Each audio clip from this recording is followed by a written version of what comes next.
There is power in the name of Jesus. There is power in the name of Jesus to break every chain, break every chain, break every chain. Woo! To break every chain, break every. Bonjour davantage, bien-aimés. Nous sommes infiniment reconnaissants au Seigneur qui nous accorde la grâce et le privilège d'être vivants ce jour dernier du mois de février 2021 et d'être en sa présence. Alléluia. Amen. Et davantage, en cette clôture de ce programme, il nous a accordé la grâce de commencer depuis mercredi dernier et nous donne ainsi d'aboutir à la clôture du programme. Alléluia. Bien que le programme soit clôturé, son œuvre n'est pas clôturée parce qu'il continuera à agir dans nos vies et il nous revient de continuer dans la même lancée tel qu'il nous a éclairé tout au long de ce programme. Nous ne pourrons pas revenir sur tout ce qui a été dit parce que le temps nous manquera. Alléluia. Et nous voulons juste donner quelques indications par rapport à ce que le Seigneur a eu à nous révéler au cours de ce programme. Où nous avons développé le thème des sources de nos malheurs. Les malheurs ont atteint l'humanité depuis l'origine même. Et au fur et à mesure que les générations se sont succédées, ces malheurs se sont accrus. Génération après génération, jusqu'à nos jours, les malheurs sont assez avancés et assez graves. Et quelquefois on peut se demander, mais pourquoi est-ce que ceci m'arrive? Le plus souvent lorsqu'on est dans le malheur, c'est là où on pose cette question, où on se retourne vers Dieu pour demander à Dieu que pourquoi est-ce que, comme si on était Dieu à la base. Alléluia. Mais Dieu nous a fait comprendre que si le malheur nous est arrivé, ou le malheur s'est produit dans la vie humaine ou dans la famille humaine, c'est à lui l'auteur. Alléluia. L'auteur revient à l'homme, ou alors à nos tout premiers ancêtres, Adam et Ève. C'est eux qui ont introduit le malheur dans la famille humaine. Et l'adversaire de Dieu, qui s'est révélé également l'adversaire de l'homme, en a profité de l'occasion pour faire quoi? Pour agrandir le boulevard. La Bible nous a fait comprendre que c'est par un homme que le péché est entré dans la vie de l'humanité. Et le péché a apporté quoi? La mort. Alléluia. Mais quand Adam a péché, est-il mort le même jour? Il n'est pas mort le même jour. Mais avant de mourir, il a eu à récolter pleinement le péché, ou le fruit du péché. Lui, il avait juste désobéi à Dieu, de faire ce que Dieu n'avait pas, lui avait interdit de faire. Mais son fils aîné a tué le cadet. Nous pouvons voir comment les malheurs se sont multipliés jusqu'à nos jours, au point où on ne sait même plus où se situer. Alléluia. À cause du péché. Et par la suite, nos ancêtres étant séparés de Dieu, étant éloignés de Dieu, se sont fait d'autres dieux. L'idolâtrie s'est installée dans la culture humaine. L'idolâtrie a étendu les pans et la sorcellerie a pris le relais.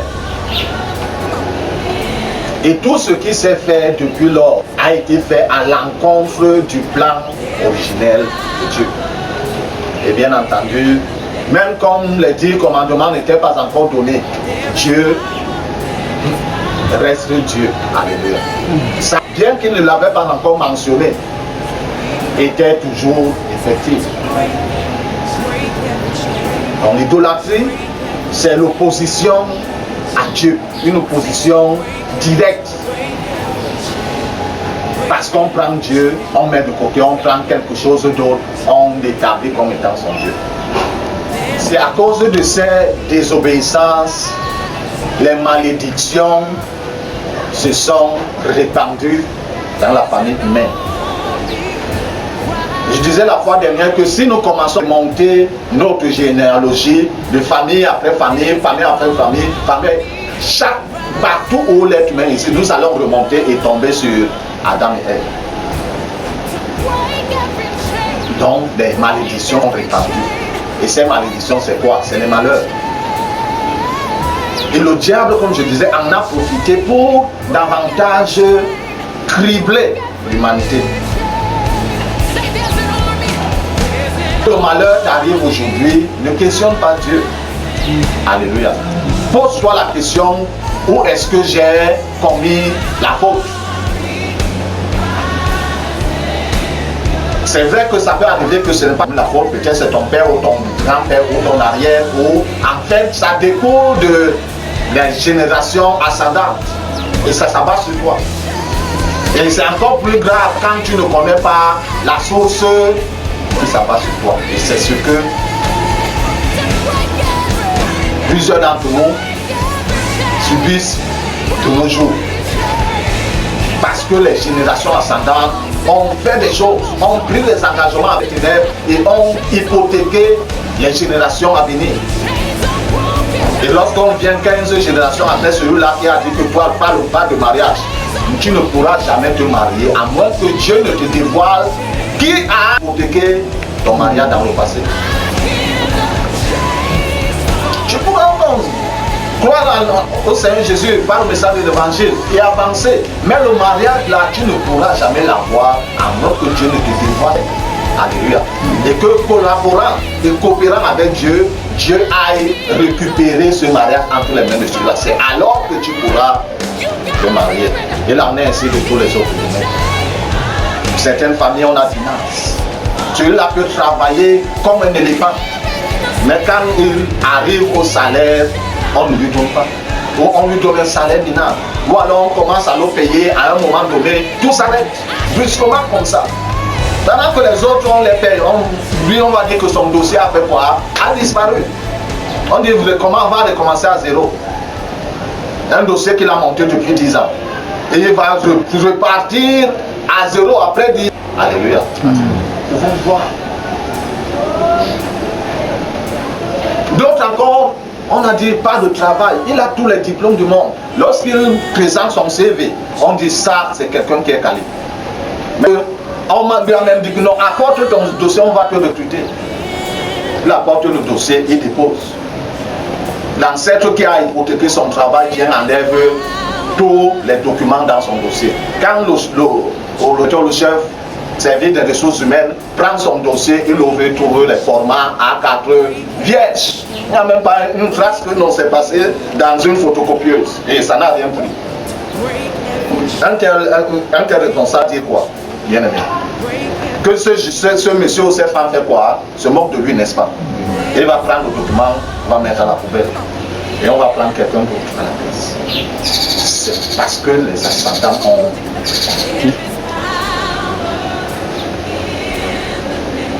Et hier encore, le Seigneur nous faisait comprendre que la solution ou l'issue de sortie de ces malédictions, c'est lorsque nous rencontrons le message de l'évangile et nous acceptons Jésus comme Seigneur et Sauveur. C'est déjà une bonne base, alléluia, sur laquelle Dieu travailler pour nous sortir. Ce n'est qu'un début. Mais il faudrait que nous continuions à coopérer avec Dieu et que Dieu nous fasse quoi? Nous déconnecte du cercle ancestral de nos familles. Alléluia. nous déconnecte de toutes ces choses, la maléfique qui ont été faites dans la famille et qui affectent les générations descendantes. Afin de faire de nous de mise à part. Nous avons vu l'exemple de Moïse, qui n'était pas réellement, qui n'était pas égyptien, mais qui a été élevé dans la famille royale, au point où il était déjà même le futur roi. C'est à ce moment-là que Dieu lui fait comprendre que tu n'es pas égyptien, tu es plutôt israélite. Il a grandi du moment où il commence à grandir, il a vu tous les sévices, toutes les tortures qu'on imposait aux Israélites. Cela ne l'avait pas gêné. Jusqu'à l'âge de 40 ans. Alléluia. Et s'il avait les yeux fermés depuis lors, il voyait tout cela prince. Il n'était pas un vulgaire citoyen égyptien. Il était prince. Il voyait, même les rapports lui parvenaient. Mais cela ne le touchait pas. Jusqu'à ce que Dieu fasse quoi? Réveille son esprit. De comprendre que le peuple l'a commandé. C'est ton peuple. Et bon, physiquement, il a voulu venger. Mais ce n'était pas par là le moyen. Alléluia. Il a fallu que Dieu fasse quoi? Le sorte d'Égypte. Qu'il l'amène hors d'Égypte à Madian. Et qu'il le transforme et le forme. Alléluia. Afin de le ramener en Égypte pour qu'il fasse sortir son peuple d'Égypte. Quand le roi a appris que Moïse est un Israélite et non un Égyptien et qu'il a sur quoi tuer un Égyptien, parce que les Israélites étaient considérés comme des esclaves. Alléluia. Quand un esclave a tué quelqu'un qui est libre dans mon territoire, il voulait faire quoi? Tuer Moïse. Si Dieu n'avait pas fait ce travail dans la vie de Moïse et que Moïse revenait dans le territoire égyptien, on devait faire quoi? On devait le tuer. Quelqu'un qui commet un crime dans notre pays, il fuit, il part ailleurs. Oui, bon, on peut dire dans le dossier, on le classe d'abord, mais le jour où il revient ici et que le service de renseignement est au courant qu'il est sur le territoire, on fait comment de lui? N'est-ce pas, on l'arrête? N'est-ce pas, on le passe au jugement et on le condamne, non? Alléluia. Il l'amène ici. Mais lorsque Dieu a fait cette œuvre de transformation dans la vie de Moïse, il l'a ramené en Égypte et qu'il se présentait devant le pharaon. Lorsque même qu'on doublait, le pharaon a dit qu'on double la torture sur les Égyptiens et sur les Israélites en Égypte. On doublait la torture sur les autres, même pas sur Moïse. Alléluia. Il était en Égypte, mais il était libre. C'est ce que Dieu doit faire dans ta vie quand tu as cru au Seigneur Jésus-Christ. Afin maintenant que ces malédictions qu'ont provoqué tes ancêtres ne continuent plus à s'abattre sur toi. Et que tu commences maintenant à vivre pleinement la vie en Christ. Alléluia. Sinon, ce verset de 2 Corinthiens chapitre 5, le verset 17 que nous citons le plus souvent. Ah, si quelqu'un est en Christ, il a une nouvelle créature. Les choses anciennes sont passées. Voici, toutes choses sont devenues nouvelles. Ce sera vrai, mais pas dans ta vie. Parce que tu n'es pas déconnecté du cercle ancestral de ta famille. Et quand nous parlons de cercle ancestral, nous voulons parler du système d'idolâtrie établi dans chaque famille. Et dans ce système, chaque descendant de cette famille adorait les dieux de ses ancêtres. Même si tu as cru au Seigneur Jésus-Christ, aussi longtemps que le Seigneur ne sépare pas ton esprit de ce système. Tu seras en pleine adoration aussi. C'est le corps qui va chanter. Mais l'esprit sera toujours dans le sentier ancestral, la région où tes ancêtres sont nés. Alléluia. Amen. Ce matin, par la grâce de Dieu, nous voulons, comme je disais, chuter. Alléluia. Et voir ce que Dieu a fait pour que tout ce dont nous avons développé au cours de ce programme puisse être possible et effectif dans la vie de quiconque s'engage automatiquement avec Jésus. Nous voulons lire dans le livre de Jean, au chapitre 19, dans notre lecture au verset 28, et nous achèverons au verset 30. Jean chapitre 19, verset 28 à 30. Dans ma version, il est écrit: après cela, Jésus, qui savait que tout était déjà accompli, dit, afin que l'écriture se réalise pleinement: j'ai soif. Il y avait là un vase plein de vinaigre. Les soldats en remplirent une éponge, la fixèrent à une branche d'hysope et l'approchèrent à la bouche.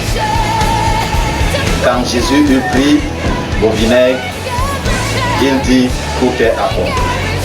Puis il baissa la tête et remplit l'esprit. Amen. Demande au livre de Colossiens, au chapitre 2, du verset 13 au verset 15. Colossiens chapitre 2, verset 13 à 15. Il nous est dit dans ma version, vous qui étiez morts en raison de vos fautes et de l'incirconcision de votre corps, il vous a ramenés à la vie avec lui. Il nous a pardonné toutes nos fautes. Il a effacé l'acte rédigé contre nous qui nous condamnait à cette destruction et il l'a annulé en le clouant à la croix. Il a ainsi dépouillé les dominations et les autorités et les a données publiquement en spectacle en triomphant par la croix. Amen. C'est l'œuvre que le Seigneur Jésus-Christ a accompli. C'est vrai pour le peuple d'Israël d'abord, mais également pour les nations, c'est-à-dire pour l'humanité tout entière. Sa mort sur la croix, bien entendu, il fallait résoudre le problème du péché, se donner en sacrifice pour que les péchés de l'humanité puissent être pardonnés, mais encore pour que le dominateur de l'humanité puisse être renversé. Les gens nous rapportent que quand le Seigneur Jésus a vu que tout était déjà accompli, pour que l'écriture s'accomplisse pleinement, il a dit qu'il avait soif. On a approché le vinaigre imbibé, l'éponge imbibée de vinaigre. Quand il a goûté, il a rendu l'esprit. Il a baissé la tête, il a rendu. Pour tout le commun des mortels, on dit qu'il a rendu quoi? L'âme. Vous ne sentez pas la différence, pas la différence. Le Seigneur lui rend l'esprit, les autres comme un mortel, ils rendent l'âme. Ça veut dire qu'il n'était pas mort, véritablement. Parce qu'il fallait qu'il aille de l'autre. Ce moment-là était un moment de passage. Pour les êtres humains, c'est-à-dire le commun des mortels, quand tu meurs dans cet état, que tu n'as pas cru au Seigneur Jésus-Christ, tu meurs, tu pars en captivité, ton esprit part en captivité. Pour ceux qui ont cru au Seigneur Jésus-Christ, les anges viennent prendre leur esprit pour l'amener en lieu sûr, en attendant l'accomplissement du plan parfait de Dieu. Mais le Seigneur est allé, la Bible nous fait comprendre quand on lit dans les Épîtres, qu'il est allé aux enfers. Pendant que son adversaire était en train de jubiler, parce que bon, on a dit on l'a tué, non. On a trouvé Judas qui nous a permis de le tuer. On l'a tué, c'est fini pour eux. Pendant qu'ils étaient dans la danse, dans la jubilation, ils sont ténèbres, non? Et ils aiment les ténèbres. Le Seigneur est quoi? Donc il a vu une lumière qui vole là-bas devant. Mais qu'est-ce que la lumière fait dans notre région des ténèbres? Et la lumière ne faisait qu'avancer. Au fil de la lumière avançait, c'est comme ça que leur DJ baissait le son. Donc sache ce qui est en train de se passer. Au fur et à mesure, le son baissait. Au fur et à mesure, il est arrivé, il a demandé quoi? La clé de la mort que l'adversaire, Lucifer, tenait. Et Lucifer ne lui a pas donné même dans la main, il l'a jeté parce que les ténèbres ne peuvent pas toucher la lumière, ne peuvent même pas s'approcher. Il l'a jeté de loin longtemps. Il a repris le chemin. Il a fallu 3 jours entre le départ là-bas et le retour dans le monde des vivants. Quand il est parti, il est parti. C'est là où il dit, vous le laissez partir, arrêtez-le. Pourquoi il n'en est pas allé devant? Alléluia. Arrêtez-le qu'il ne sorte pas. Mais ils ne l'ont pas empêché d'aller. Est-ce qu'ils pouvaient l'empêcher de sortir? La Bible nous rapporte qu'il est sorti triomphalement de la mort. Et Matthieu nous rapporte que quand il est ressuscité, les saints d'autrefois il les a amenés. Amen. Et c'est ce matériel, ce qui rend possible cette déconnexion d'un être humain donné qui croit au Seigneur Jésus-Christ authentiquement. Ce n'est pas la croyance de la bouche, une croyance du cœur et qui t'engage dans cette marche authentique avec le Seigneur. Et pendant que tu avances, tu t'amoins, le Seigneur dans le chemin va te dévoiler en effet. Voici les choses. Et quand tu coopères avec lui, lui-même pas, parce que toi, nous ne pouvons pas. Alléluia. Ceux qui l'ont fait, les ont fait, sont nés des années, des siècles même avant nous. Et même lorsqu'on parle d'autorité, un général dans l'armée régulière d'une nation qui démissionne, bref, qui quitte l'armée, pas en brousse avec tout le bâton qui est derrière lui. Est-ce qu'on lui enlève le titre de général? Les colonels qui sont envers lui, on les enlève le titre de colonel. Les capitaines, les sous, on leur enlève le titre. On les reconnaît seulement qu'ils sont quoi? Rebelles. Mais leur titre ne s'enlève pas. C'est ce que Lucifer a fait. Le titre qu'il avait, quand il était en règle avec Dieu, le Créateur, c'est le même titre qu'il a gardé. La même autorité. Ça veut dire que même si un ange qui est du côté de Dieu contre un démon qui est élevé en autorité que lui, il ne peut rien faire dans ce cas. Alléluia. Il faut un ange d'une autorité supérieure à ce démon pour dire à ce démon quitte. De même dans notre mais disons un commissaire de 4 étoiles rencontre un commissaire de 6 étoiles, il fait comment? Il donne le salut. Ce qui veut dire que si toi tu as une affaire, tu dis que non, mon frère est commissaire, il est ceci, il n'a que 4 étoiles, et l'autre qui est commissaire, son frère commissaire, il a 6 étoiles, ça veut dire quoi? Tu es très mal barré. Alléluia. Parce que l'autre peut faire le rapport, celui-ci on le met sous discipline, on l'envoie très loin en brousse. Sanction disciplinée, n'est-ce pas? Et de la même manière dans le domaine spirituel. Et le Seigneur a remporté la victoire et a mis en évidence, non pas seulement l'éternité, oui l'éternité, si tu demeures, tu y seras. Mais pendant ce court temps de vie-ci, il faut vivre le plan, pleinement le plan de Dieu. Alléluia. Mais tu vas vivre le plan de Dieu pleinement pendant que tu es attaché, enchaîné dans la cage, dans le sanctuaire ancestral. Tu ne peux pas vivre pleinement cette vie. C'est pourquoi on se pose la question, 10 ans, 15 ans de foi, tu jeûnes et tout, rien n'avance. Tu t'efforces maintenant à donner ta dîme et tes offrandes, rien ne revient. On se pose la question, quand on dit que non, c'est l'homme de Dieu qui n'est pas bon, ou c'est comment? Mais ça vient de 15 ans. Alléluia. À moins que tu ne sois, tous ces aspects de ta vie ne soient libérés de leur même, parce qu'ils tiennent. Chacun en sa génération a fait quoi? A hypothéqué un certain aspect. Il est mort, physiquement c'est vrai, mais spirituellement il vit, parce qu'ils ont vécu sans Dieu dans l'idolâtrie, dans la sorcellerie. Ils détiennent. Donc il faut que Dieu te dévoile et que tu coopères avec Dieu, que Dieu envoie ses saints pour aller arracher entre leurs mains. Parce que ceux qui détiennent n'est pas à eux. Même si tu es leur descendant, ils ne sont pas ton créateur. Le Créateur, lui, t'a conçu avec un plan. Eux, ils t'ont engendré. Ils avaient un plan quand ils t'engendraient. Donc, c'est ce que le Seigneur a fait. Pendant qu'il était sur la croix, oui, on se moquait de lui. Oh, si tu es fils de Dieu, descends sur la croix et nous croirons en toi. Oh, c'est toi qui as guéri les malades, tu as ressuscité les morts, tu as fait ceci, toi-même. Lui, il savait ce qu'il était en train de faire. Il était en train de remporter la victoire sur le diable et toute sa cohorte, afin de pouvoir libérer l'humanité de manière différente. Comme je disais tantôt, on ne peut pas revenir en une séance dire tout ce qui s'est passé, ce qu'on a pu dire pendant 4 séances. Mais c'était juste la synthèse pour nous amener à comprendre que nos malheurs ne viennent pas du voisin. Et même si le voisin peut être impliqué dans nos malheurs, il a trouvé un allié dans notre propre famille. En effet, c'est l'ayant droit de nos familles qui donnent cette autorisation. Parce qu'un autre ne peut pas donner l'autorisation sans que l'ayant droit ne l'ait donné. Alléluia. Si l'ayant droit ne parle pas dans une affaire de famille, peut-être on vend les terrains, la famille la vend les terrains. Et que quelqu'un veut acheter le terrain, l'ayant droit dit qu'il ne signe pas. On va lui donner le terrain, on ne va pas lui donner. Donc l'ayant droit est souvent d'accord que le voisin ou l'intrus ou l'inconnu viennent commettre quelque chose de grave sur la vie de l'un membre de sa famille. C'est ce qui se passe.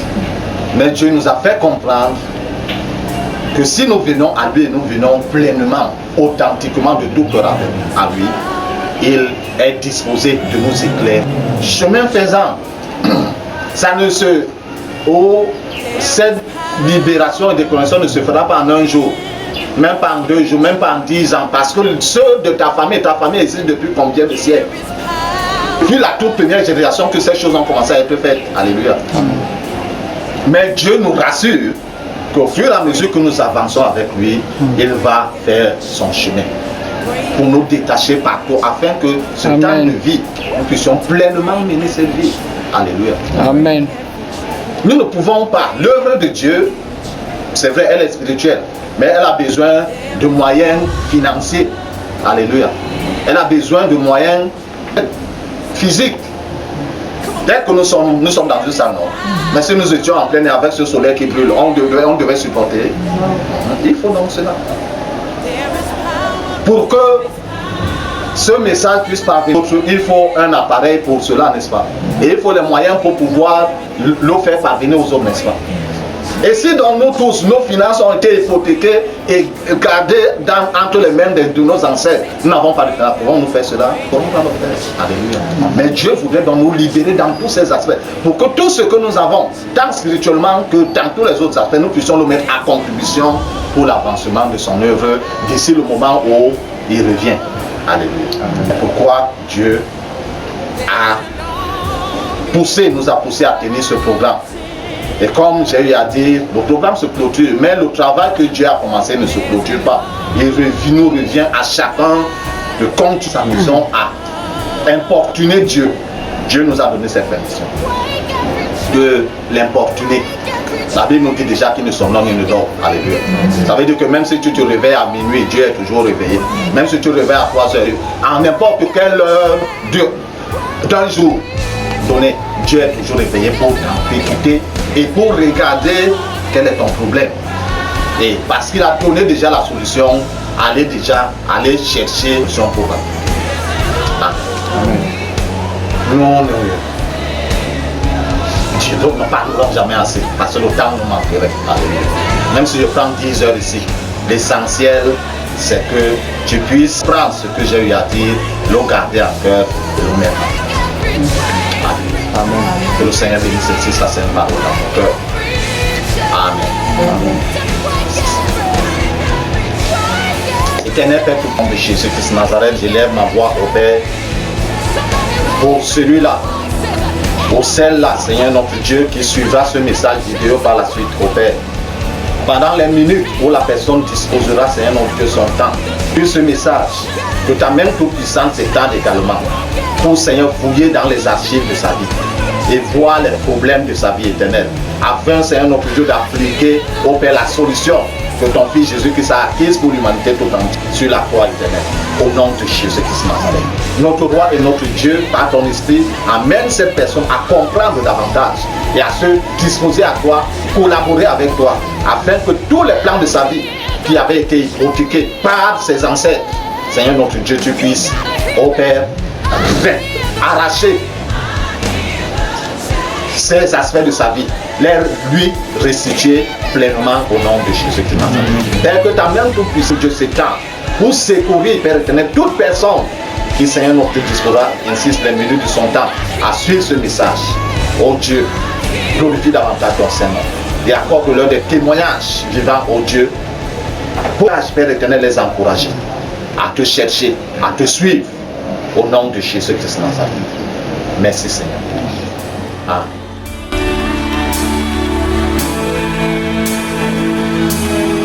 There is power in the name of Jesus.